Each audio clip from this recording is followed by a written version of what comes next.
Hello everyone, I hope you are all doing good. So I'm uploading this video after a long time. I will try to be consistent from now on. So we are going to start our first lecture on vectors today. There are total going to be 5 or 6 lectures in this series, and at the end of the series we will solve so many questions on vectors from different sources, standard books, PYQs, etc. This playlist is going to be your one-stop solution for vectors chapter. Apart from this playlist, you don't need any sources to prepare your vector chapter. Prepare it thoroughly because this chapter is also the foundation for the coming chapters. So let's start our chapter vectors. And also we are going to understand this chapter on this PDF. So I may write roughly in this PDF, so you need not to worry about this because I will be providing alternate clean notes on my Telegram channel, so you can join that channel. The link is in description. So let's start the chapter. In this world, the physical quantities, any physical quantity can be divided into either scalar or classified into either scalar or vector. Okay, so let us know about the scalar first. So the quantities which have only magnitude and no direction and follows scalar law of addition. ठीक है. So what are the scalar quantities? Scalar quantities वो होती हैं जिनके सिर्फ magnitude होता है और कोई डायरेक्शन नहीं होती और स्केलर एडिशन को फॉलो करती हैं. स्केलर एडिशन मतलब algebraic addition. Means let's say a quantity, scalar quantity is 5 and another scalar quantity is 4. So if we are going to add these two quantities, the resultant is always going to be 9. It is known as algebraic addition. Okay, if we are going to add these two quantities, then the result will always be 9. The result will always be 9 because if it is a scalar quantity, so it follows algebraic law of addition. Okay, so let's see some examples of scalar quantities. What are some examples? One example we have is mass. Okay, if there are two quantities, one is for 2 kg and other is 3 kg. So if we are going to add these two quantities, the resultant mass will be 5 kg always. Okay, there is no ambiguity in this. The sum will be algebraic sum always. Okay, so the second example we can take is of density. Okay, let's say d1 density is 2 kg per meter cube and d2 density is 3 kg per meter cube. Okay, so you can see that these densities we are just defining their magnitude, no direction there. We are not saying that at that point the density is 2 kg per meter cube in that direction. No, we are not saying it like this. We are just giving it the magnitude because it is a scalar quantity. We did not mention the direction. There is no need of direction. Also, another example we have is, let's say we have example is temperature. It is also a scalar quantity. And other example, let's say speed. Okay, so the speed is, let's say we are going through we are going at the 35 km per hour. Okay, in speed we need not mention the direction. If we mention the direction that we are going 35 km per hour in south direction, then it will not be a speed, it will be called as a velocity. Okay, so the speed is also a scalar quantity. Same, we have distance. Distance is also a scalar quantity. Let's say distance is 5 meter, let's say distance is 10 kilometer, let's say distance is 500 meters. All these are scalar quantities. We are not mentioning any direction against them. Equivalent of speed in vector quantity is velocity. What we do is that we mention the magnitude 35 km per hour in x direction, in y direction, along with the direction, then it becomes velocity. Also, distance equivalent, it is displacement. Not exactly equivalent. I am just trying to I'm just telling you to understand it like this, because let's say we say 5 meter in south direction. So what it is? It is displacement, no distance. Because we are mentioning the direction also. Okay, and one of the famous quantity that is scalar is current. Okay, why it is famous? Because there is some confusion in this. We are saying that, let's say it is a wire, let's say these are two wires. Okay, they are combining here, and further there is only one wire. So let's say the I1 current is flowing in this direction, I2 current is flowing in this direction, resultant I current is flowing in this direction, that is I1 plus I2. So people say that we are mentioning the magnitude as well as the direction of the current, so why it should not be a vector quantity? Yeah, it's right that we are mentioning the direction of the current also, but it is not a vector quantity, because for a vector, we will understand, we will see later that for a quantity to be vector, it must follow the vector law of addition. Okay, we will see what is vector law of addition, but the current does not follow the vector law of addition. Let's say it is current I1. In vector law of addition, the summation is angle dependent. What angle is between those quantities? Okay, so let's say I write I2, I1, I2 like this. Let's say it is 90-degree angle between them. So the resultant would be I1 plus I2 only. Always, whatever angle between these two wires is, the resultant would be I1 plus I2. So the current does not follow vector law of addition. It just follows scalar law of addition. Scalar law of addition, that is algebraic additions. So the current is a scalar quantity. We should not get confused that we are mentioning the direction of the current, hence it should be a vector quantity. No, it is a scalar quantity because it does not follow the vector laws of addition. Okay, so what did we learn in scalars? That in scalar quantity we learned that it has only magnitude and no direction, and it follows algebraic additions. Okay. Let's say scalar quantity has a magnitude of 5, another has magnitude of 4, so their addition will be always be 9. Okay, so there is no ambiguity in that, no confusion in that. And we saw some examples of the scalar quantities. Let's say mass, density, and we can write volume also. Volume is also scalar. Temperature, speed, distance, and lastly we saw that why the current is a scalar quantity, although we mention its direction. It is a scalar quantity because it doesn't follow the vector law of addition, it just follows simply the algebraic addition. Okay, now come to the vectors. What are vectors? So contrary to the scalars, vectors are the quantity which have the magnitude as well as direction. Magnitude भी होता है उनके पास और direction भी होती है. और the second condition क्या है कि वो वेक्टर लॉज ऑफ एडिशन को फॉलो करते हैं. तो देखिए इनको समझते हैं. अभी जैसे इन्होंने बोला कि मैग्नीट्यूड भी होना चाहिए और डायरेक्शन भी होनी चाहिए. ठीक है, तो let's take example of velocity. Velocity is a vector quantity. How? Because we mention the 5 km per hour, that is magnitude, in x direction. We are mentioning the direction too, so it is we are mentioning the magnitude and the direction, so it is a vector quantity. Another example is acceleration. Many of you might be knowing what is acceleration. We will study this about acceleration in kinematics chapter. So acceleration is basically nothing, it is the dv by dt.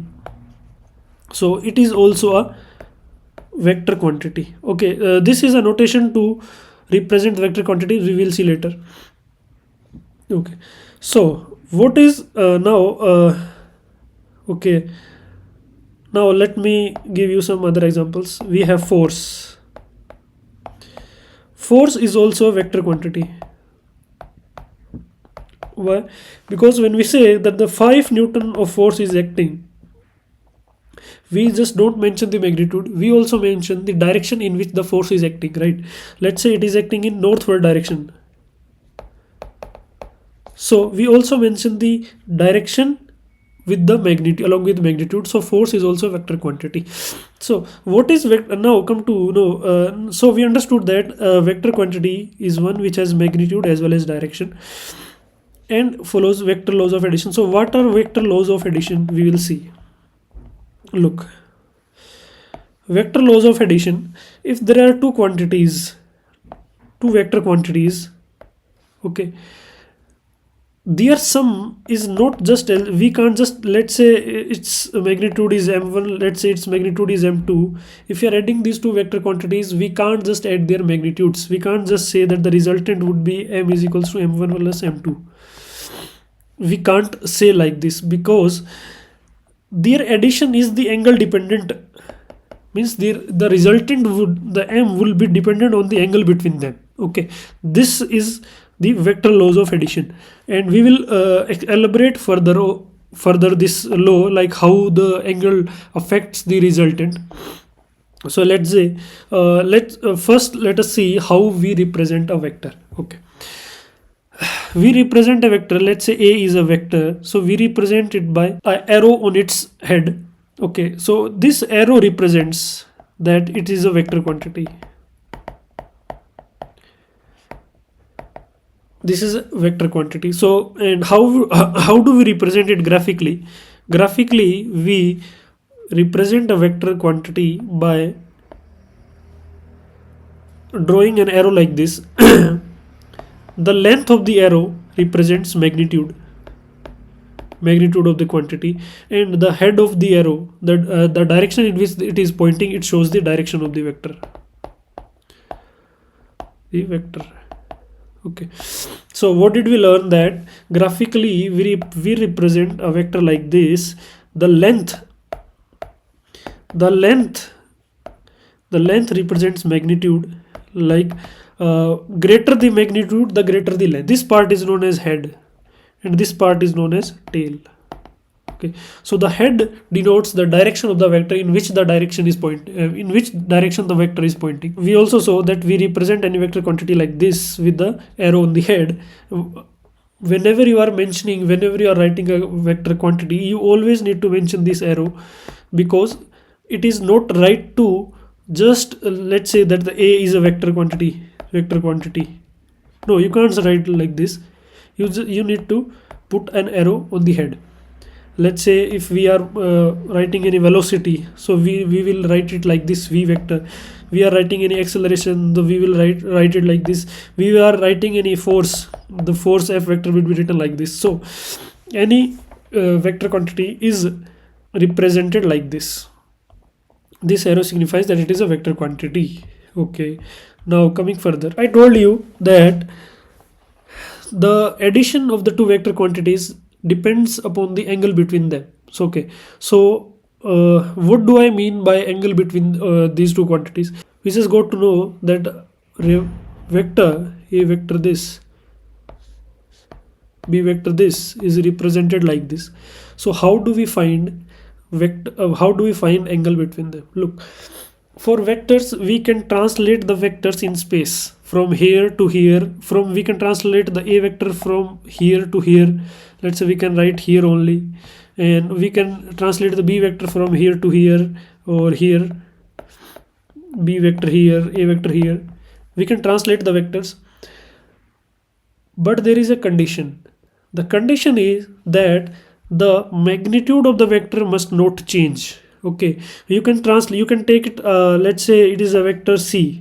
I can take this vector anywhere in this space, but the condition is that I can put it here, I can put it here, I can put it here, I can put it here. But the condition which needs to satisfied is that its magnitude should not change. I am not changing its magnitude, I am not changing its direction. Okay, I can translate it anywhere. We can put it here on the top of a, we can put it here also. So the condition is the magnitude must not change and the direction must not change. We can translate the vectors. I was saying that it is a vector and it is b vector. We need to find angle between them. So whenever you are finding angle between two vectors, what we need to do is that just join their tails. By translating one of the vectors, just join their tails. Let's say we are translating the vector b. Okay, so let's select this b. We are translating. So look, I'm doing like this With this, the direction is not changing, the direction remains same, and the magnitude also remains same. I am just shifting it to another place so that the tails of these two vectors can match. Once the tails of these two vectors match, what we are going to do is that we are going to find the angle between them, theta. So look, there are two angles. This is theta 1 and this is theta 2. This is the another angle. So theta 2 would be equal to 360 minus theta 1. What will be the angle between these two vectors? Either it will be theta 1 and either it will be theta 2. So what it will be? The angle between two vectors would be the smaller angle, smaller, of theta 1 and theta 2. Okay, it means the smaller angle will always be, let's say it's b vector and let's say it is a vector. So it is theta 1, it is theta 2. So the smaller angle will always be less than 180 degree. We have to do to find the angle between two vectors is that, let's say it is b vector, it is c vector. What you have to do is that just shift one of the vectors so that the tails of the two vectors coincide. Okay, the tails of the two vectors coincide, and find the smaller angle between them, that is theta 1 less than 180 degree. Find that angle. That would be our angle between two vectors.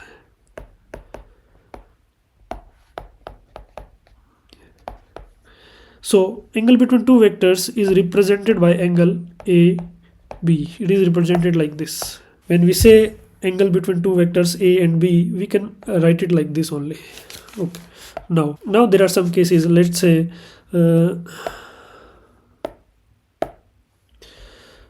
let's say we are given two vectors, A vector, B vector.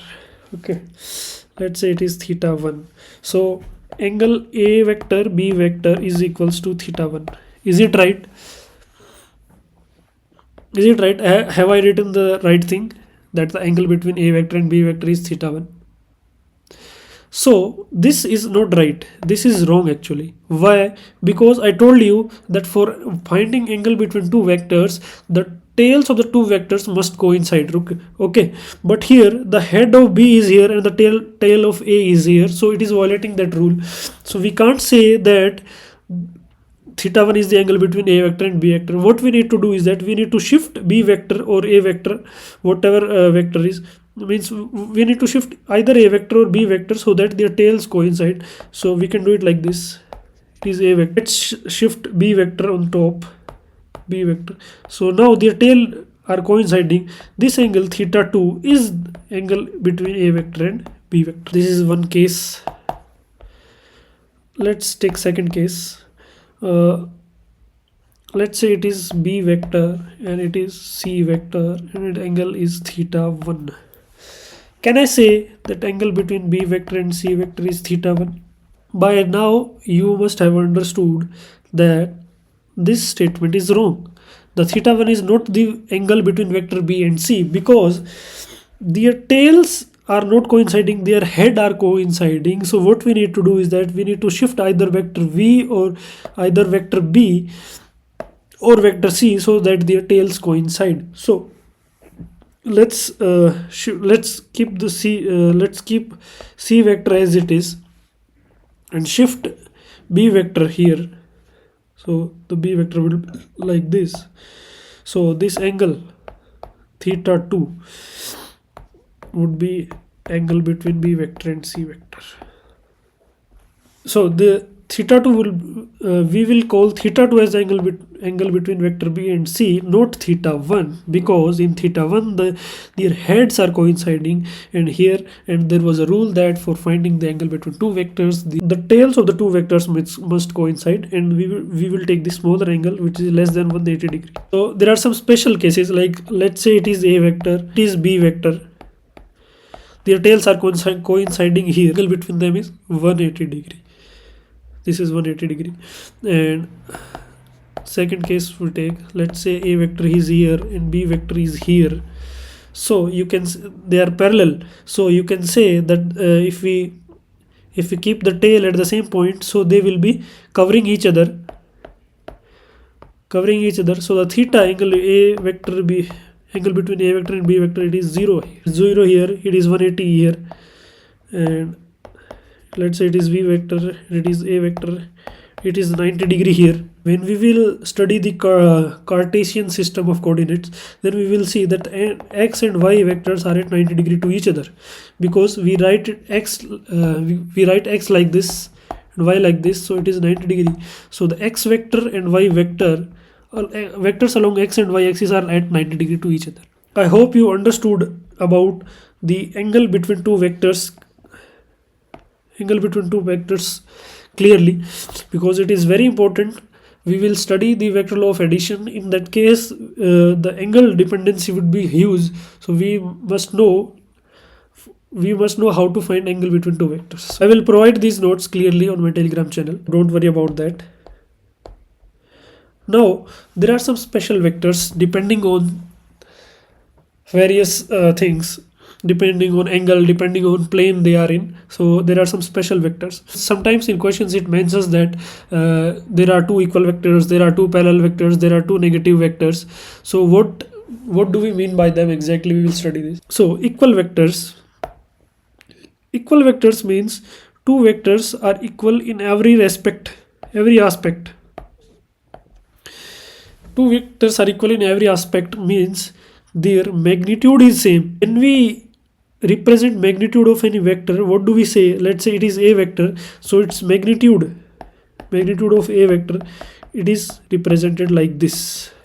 Okay, let's say it is b vector, so magnitude of b vector is represented like this. So if there are equal vectors, then we can say that their magnitude is same as well as their direction is same. So two vectors are there whose magnitude is same and their direction is same, so we can say that they are equal vectors. A vector is equal to b vector, we can say it like this.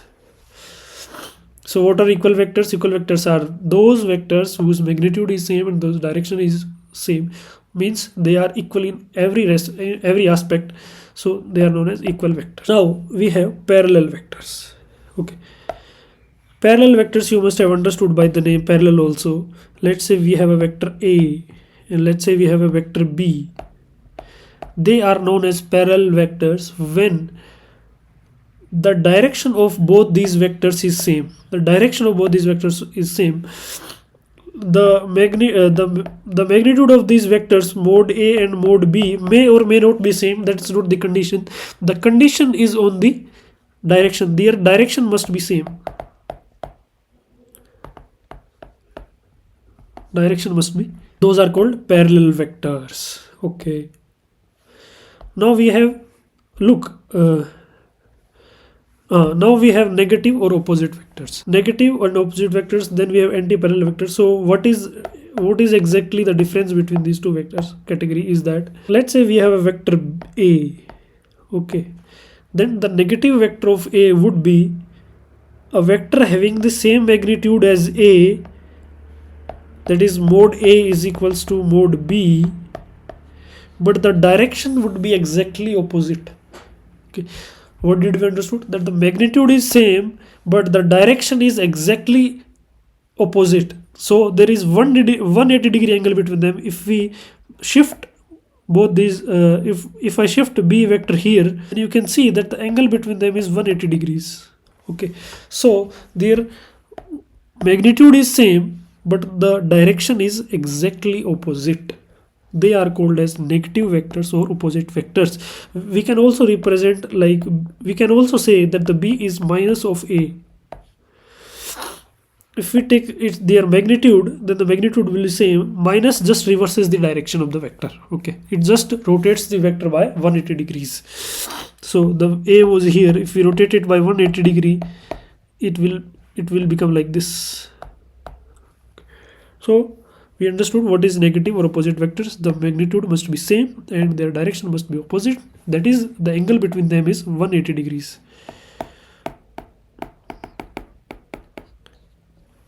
Angle between them is 180 degrees. So if I am going to summarize this, then two vectors A and B are negative vectors or opposite vectors if mode A is equals to mode B and angle between vector A and vector B is equals to 180 degree. That's a concise statement. Now we have anti-parallel vectors. You must have understood by now what do we mean by anti-parallel vectors. In anti-parallel vectors, let's say A and B are two anti-parallel vectors. A vector and B vector are two anti-parallel vectors. It means that the angle between vector A and B would be 180 degree. That is, once A का direction इधर है तो B का direction इधर होगा, exactly opposite 180 degree. But उनके magnitude के बारे में कुछ नहीं बोल सकते. उनके मैग्नीट्यूड इक्वल हो भी सकते हैं, नहीं भी हो सकते. उन मैग्नीट्यूड से अपने कोई लेना देना नहीं है. उनके बीच में अगर 180 डिग्री एंगल हो गया तो अपन बोल देंगे कि वो एंटी पैरेलल वेक्टर्स हैं. ठीक है, मैग्नीट्यूड पे कोई कंडीशन नहीं है. Coplanar vectors are those vectors which lies in the same plane.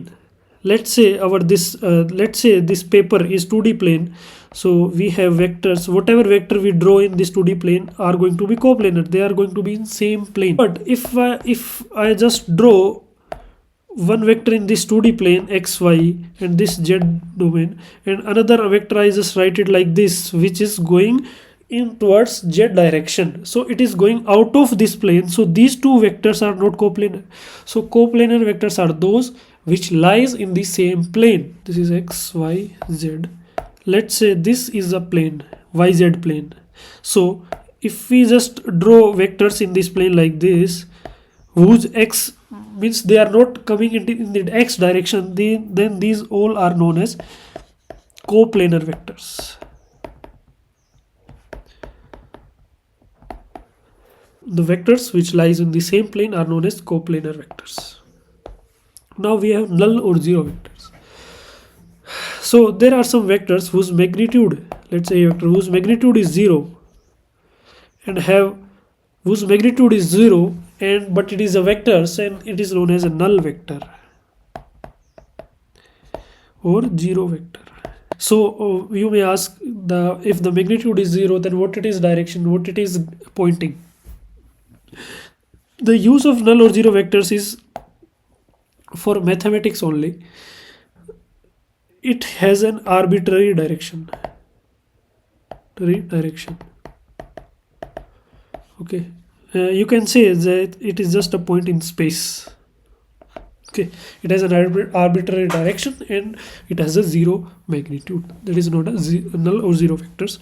There is not real use of it, but it is just used mathematically to represent some things. Let's say we have vector A and let's say we have vector B is equals to which is negative of vector A. So A vector plus B vector, it is going to be a null vector. Direction is arbitrary and its magnitude is 0. So its use is just mathematically only.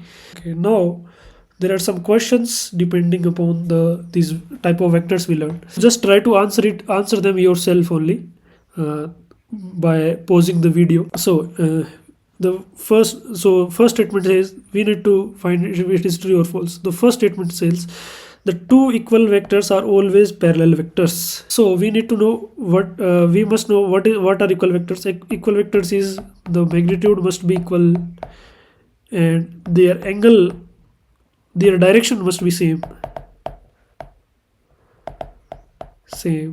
But parallel vectors, the condition was to be direction to be same. So we can say any two equal vectors will always have the same direction. So we can say they are also known as parallel vectors. They can also be called as parallel vectors. Magnitude being equal is just an additional advantage, additional information. The first we have also information that the direction is same, and that is the only information needed for classification of those vectors as parallel vectors. So it is true. Next statement we have is all anti-parallel vectors are always negative vectors. Try to recall what is an anti-parallel vector, what is a negative vector. Anti-parallel vectors just had to do with direction. If two vectors are having opposite directions, then they are known as anti-parallel vectors. But in negative vectors, we had two conditions: the direction must be opposite and the magnitude must be same, exactly same. Let's say it is a vector, so b vector, if we want to draw a negative vector of a, then the b vector must have the same magnitude and the opposite direction. But the same magnitude condition does not get fulfilled in anti-parallel vectors. So we can say that all anti-parallel vectors are not negative vectors. So this is false. But can we say the reverse, that all negative vectors are always anti-parallel vectors? Can we say it? Yes, we can say it, because negative vectors have the opposite direction and same magnitude, and anti-parallel vectors have just opposite direction. So we can say that all negative vectors are anti-parallel vectors. There must be no confusion in those statements. If you have confusion, just go through the classification of vectors once again. You will understand it clearly. It is false, and if it reverses that the all negative vectors are anti-parallel vectors, then it will be true, because their direction will be opposite. Now coming to the coordinate system. What coordinate system? I hope you have understood clearly, like what are different types of vectors and how do we classify them, on what basis we classify them. Now for going further, we need to study about a coordinate system we follow in physics. Okay. So mainly there are some 2-3 coordinate systems, but in physics we in our syllabus we have only Cartesian system of coordinates. You must be knowing also that the system in this system we represent the 3D space by x-axis, y-axis and z-axis. Okay, this is called as origin, 0, 0, 0 origin. So how do we represent any point in this space? Let's say we have a point here. Okay, so we represent it by 3 coordinates, the x coordinate, y coordinate and z coordinate. So let's say we are given any coordinate 1, 2, 3. So this is a coordinate at x is equals to 1, y is equals to 2 and z equal to 3. Let's say x is equals to 1, it is here, y is equal to 2 is here, z is equals to 3 is here. So the point would be somewhere here.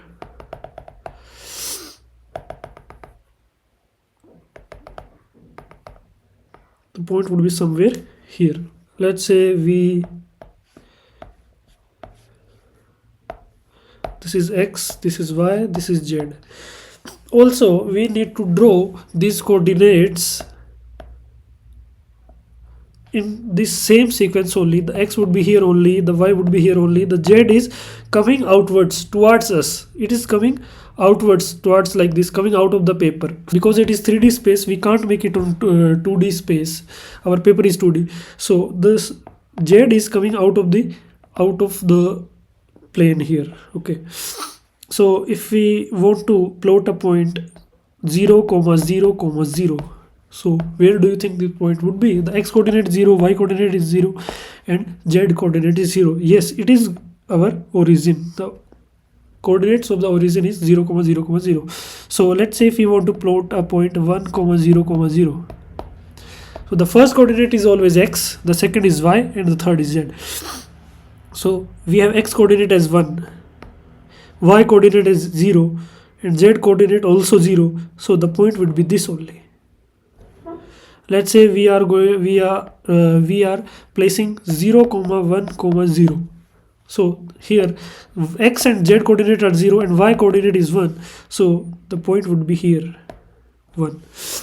So let's say we are going to place 1, 1, 0. The y coordinate is 1, x coordinate is 1 and z coordinate is 0.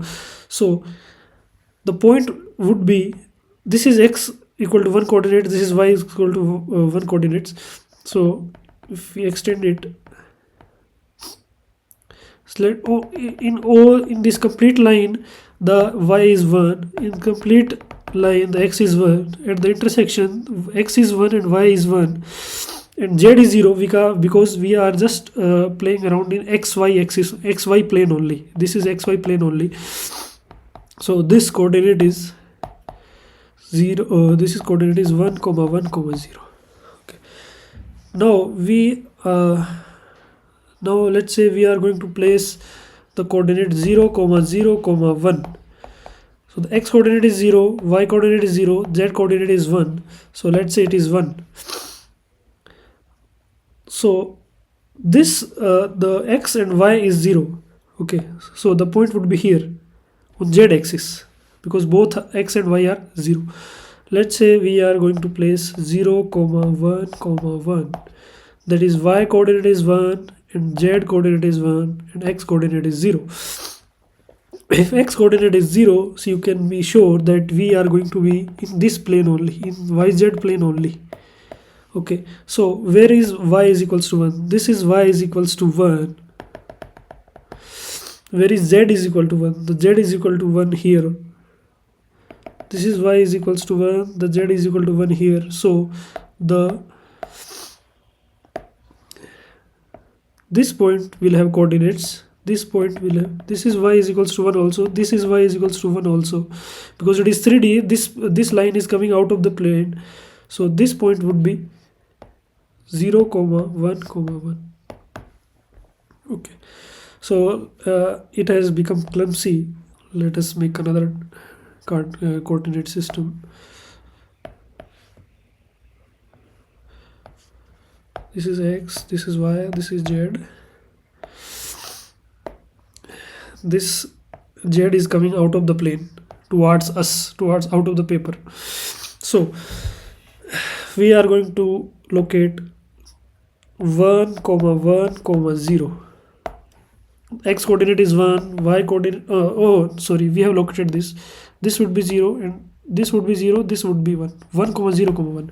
So the x and z coordinates are equal to 1 and the y coordinate is 0. So we can be sure that the y is 0 in this plane. So our point would be in xz plane only, xz plane only.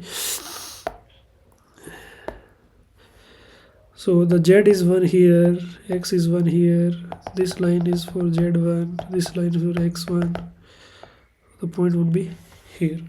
If you imagine this coordinate system in 3D, then it would be more easier.